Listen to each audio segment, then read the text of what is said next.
بہار میں علامہ مجلسی نے سلیمان آمش سے روایت کی ہے کہ میں کوفہ میں مقیم تھا۔ میرے پڑوس میں ایک شخص رہتا تھا جس کے ہاں رات کو کبھی کبھی میں جا کر بیٹھ جاتا تھا۔ باتوں باتوں میں اچھا وقت گزر جاتا تھا۔ ایک مرتبہ شب جمعہ میں اس کے پاس آیا۔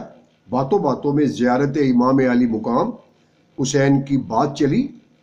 میں نے پوچھا، زیارت امام حسین کے سلسلہ میں آپ کا کیا خیال ہے؟ تو اس نے کہا، خیال کا ہوگا، زیارت امام حسین بدعت ہے، اور ہر بدعت گمراہی ہوتی ہے، اور ہر گمراہی کا انجام جہنم ہے۔ میں اپنے غصہ پر قابو نہ رکھ سکا، خاموش ہو کر اٹھ کھڑا ہوا اور وہاں سے چلا آیا، اور دل میں کہا اب بات بگڑ جائے گی۔ صبح اس کے پاس آؤں گا اور اسے احادیث نبویہ سناؤں گا کہ جس نبی کا ہم کلمہ پڑھتے ہیں وہ تو زیارت امام حسین علیہ الصلوۃ والسلام کو ثواب بتاتے ہیں، پھر ہم بدعت کیسے مان لیں؟ چنانچہ میں تڑکے تڑکے اس کے گھر آیا، دق الباب کیا، یعنی کہ اس کا دروازہ کھٹکھٹایا۔ اس کی بیوی نے بتایا کہ وہ تو رات کو آپ کے جانے کے بعد تقریباً 3 گھنٹے بعد سو کر اٹھا اور کربلا زیارت امام علی مقام کے لیے چلا گیا ہے۔ یہ سن کر میں انتہائی متعجب ہوا اور اسی وقت اس کے پیچھے کربلا چلا آیا۔ جب میں کربلا پہنچا تو دیکھا کہ وہی پڑوسی حرم امام حسین علیہ الصلوۃ والسلام میں سجدہ میں پڑا ہوا ہے اور رو رو کر معافی مانگ رہا ہے۔ میں نے اسے جھنجھوڑا اور اٹھا کر کہا، بندہ خدا، تجھے کیا ہو گیا ہے؟ رات کو تو کہہ رہا تھا کہ زیارت بدعت ہے، بدعت گمراہی ہے، اور گمراہی کا انجام جہنم ہے، اب کیا ہو گیا ہے تمہیں؟ تو اس نے کہا، سلیمان، مجھے چھوڑ دے، میں اللہ اور اس کے رسول سے اپنی غلطی کی معافی مانگ رہا ہوں۔ میں نے پوچھا، ہوا کیا ہے؟ آخر مجھے بھی تو بتاؤ۔ اس نے کہا، مجھے شرمندہ نہ کرے، مجھے میرے حال پر چھوڑ دے۔ میں نے کہا، اب یہ نہیں ہوگا، آپ مجھے بتائیں کہ بات کیا ہے۔ اس نے کہا کہ رات جو بکواس میں نے کی وہ میری پہلی نہیں تھی، بلکہ قبل ازیں میں بہت کچھ کہا کرتا تھا۔ رات آپ تو شاید غصہ ہو کر چلے گئے اور میں سو گیا۔ عالم خواب میں نے دیکھا کہ ایک شخص انتہائی حسین و جمیل ہے، بہت سے لوگوں نے اس کا احاطہ کیا ہوا ہے، اس کے سر پر تاج ہے، تاج میں ایسے موتی جڑے ہیں کہ 3 میل تک ان کی چمک جاتی ہے۔ میں نے ایک خادم سے پوچھا، یہ کون ہے؟ اس نے بتایا کہ سرور کونین، سید الانبیاء، سرکار دو عالم، رحمت للعالمین، جناب محمد مصطفیٰ صلی اللہ علیہ وآلہ وسلم ہیں۔ میں نے کہا، ان کے ساتھ دوسرا کون ہے؟ اس نے بتایا کہ امیر المومنین، مولا کائنات، جناب علی ابن ابی طالب صلوات والسلام علیہ السلام ہیں۔ پھر میں نے دیکھا تو ایک ناکہ نظر آئی جس پر نور کا کجاوا تھا، 2 مستورات تھیں۔ وہ ناکہ آسمان اور زمین کے مابین پرواز کرتی نظر آ رہی تھی۔ میں نے پوچھا، ناکہ پر سوار مستورات کون ہیں؟ اس نے بتایا، ایک ام المومنین جناب خدیجۃ الکبریٰ سلام اللہ علیہا، اور دوسری ان کی بیٹی جناب فاطمۃ الزہرا سلام اللہ علیہا ہیں۔ میں نے ایک اور نوجوان دیکھا، پوچھا، یہ کون ہے؟ اس نے بتایا، یہ جناب امام حسن علیہ الصلوۃ والسلام ابن علی علیہ الصلوۃ والسلام ہیں۔ میں نے پوچھا، یہ کہاں جا رہے ہیں؟ اس نے بتایا، تجھے نہیں معلوم؟ آج شب جمعہ ہے اور یہ سب کربلا زیارت امام حسین علیہ الصلوۃ والسلام کے لیے جا رہے ہیں۔ میں اس ناکہ کے قریب ہونے لگا۔ میں نے دیکھا تو ناکہ پر سوار دونوں مستورات وقفے کے بعد کچھ رکے گرا رہی تھیں۔ میں نے ایک اور خادم سے سوال کیا، یہ رکا جات کیسے ہیں؟ اس نے بتایا کہ ان رکوں میں سے ہر رکا ہر شب جمعہ زائرین امام حسین کے نام لکھے ہوئے ہیں اور ان کے لیے جنت کے پروانے ہیں۔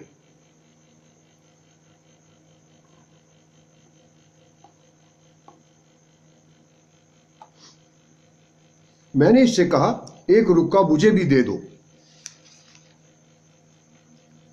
اس نے کہا، سبحان اللہ، تیرے بقول تو یہ بدعت ہے اور بدعت کا انجام جہنم ہوتا ہے، پھر تو کیسے رکا مانگتا ہے؟ اسی وقت میں نیند سے بیدار ہو گیا۔ میں بہت مرعوب اور سہما ہوا تھا۔ اسی وقت زیارت کے لیے چل پڑا۔ اپنے سابقہ بدعقیدہ سے توبہ کی اور اب یہ عہد کر لیا ہے کہ جب تک میری روح میرے جسم میں ہے اس وقت تک حرم مظلوم زہرا کو ہرگز نہ چھوڑوں گا۔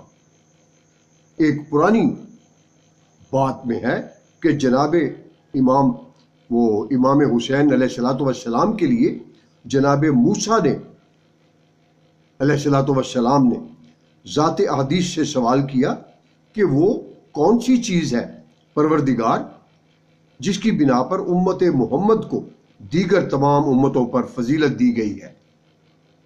ذات حدیث نے فرمایا 10 اعمال کی وجہ سے۔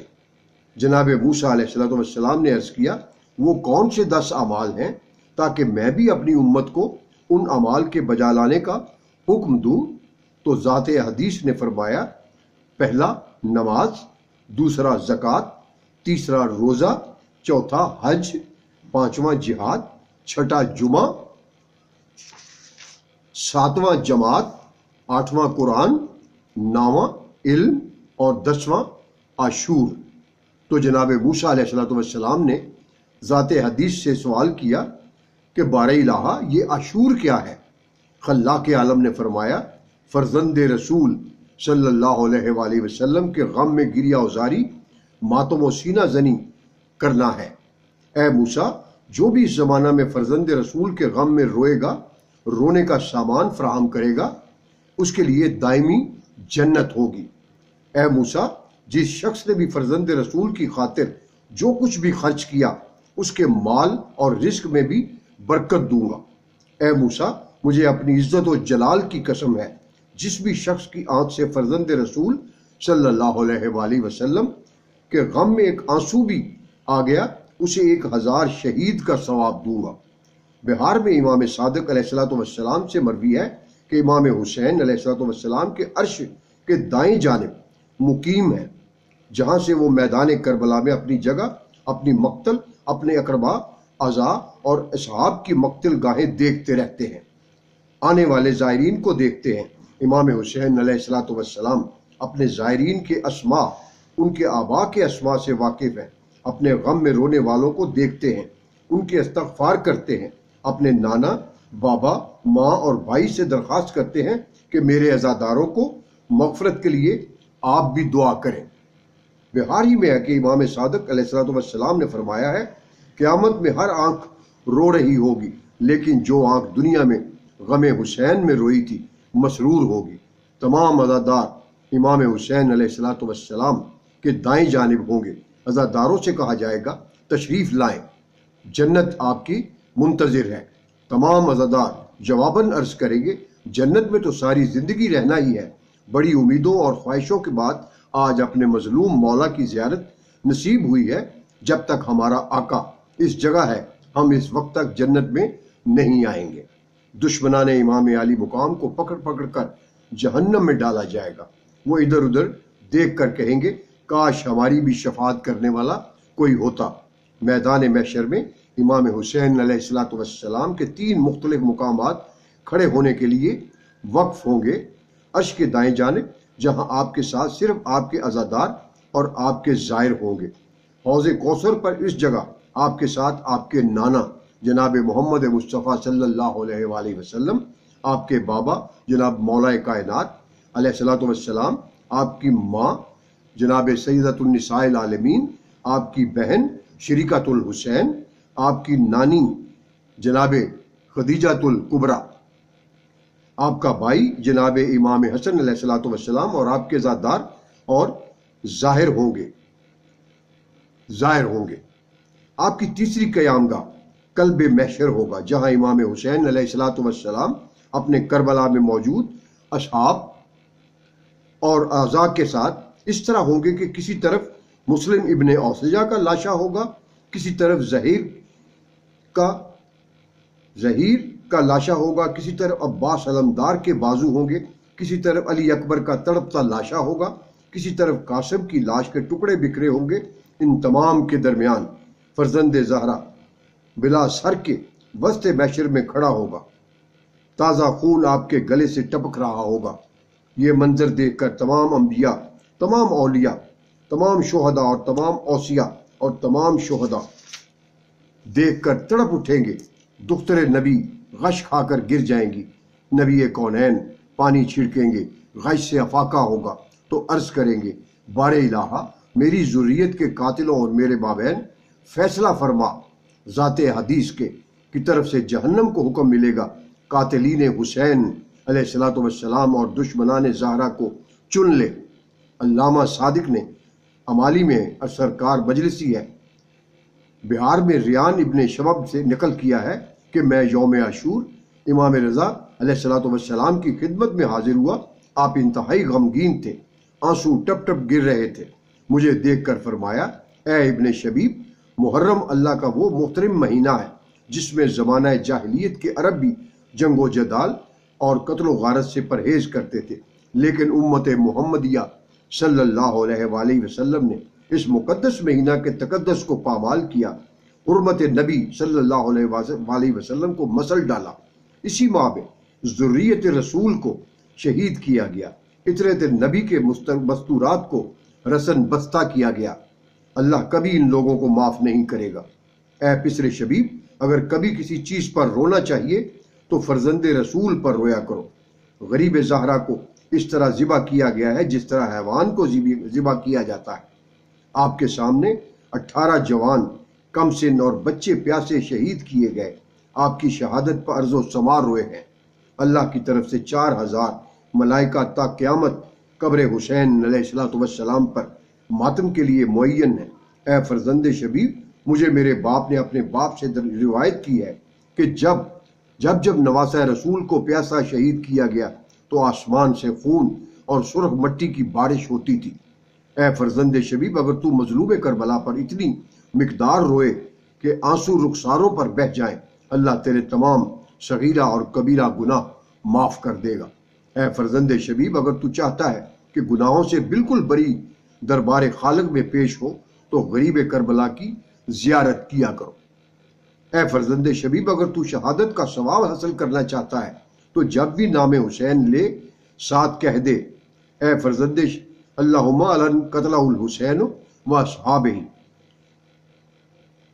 کہ اے اللہ پروردگار رحمت فرما اور جناب امام حسین کے قاتلوں اور ان کے اصحاب کے قاتلوں پر لعنت فرما۔ اے فرزند شبیب، اگر جنت میں ہمارے مراتب کے مساوی رہنا چاہتا ہے تو ہمارے غم میں غمگین اور ہماری خوشی میں خوش رہا کر۔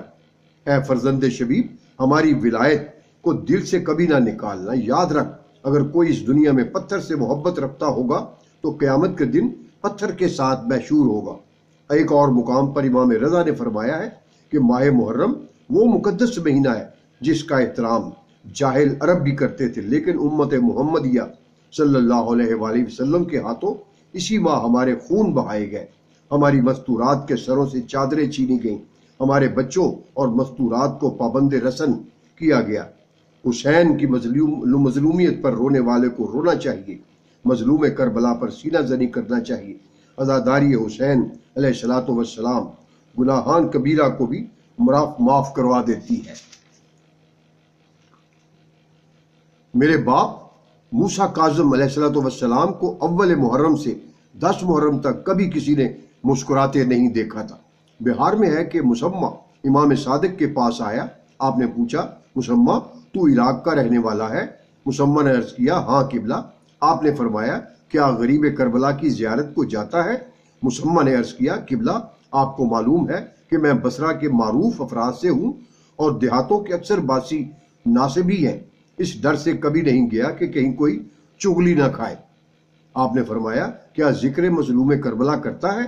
مسمہ نے عرض کیا قبلہ ضرور کرتا ہوں، محرم میں میرا کھانا پینا چھوٹ جاتا ہے، میرے اہل خانہ میرے چہرہ اور آنکھوں سے معلوم کر لیتے ہیں کہ میں غم شبیر علیہ السلام میں رویا ہوں۔ آپ نے فرمایا مسمہ اللہ تیرے آنسوؤں پر رحم فرمائے، تیرا شمار ان لوگوں سے ہوگا جو ہماری مصیبت پر روتے ہیں اور ہماری خوشی میں خوش ہوتے ہیں اور ہمارے غم میں غم زدہ، ہمارے اضطراب سے پریشان اور ہمارے امن میں پرسکون رہتے ہیں۔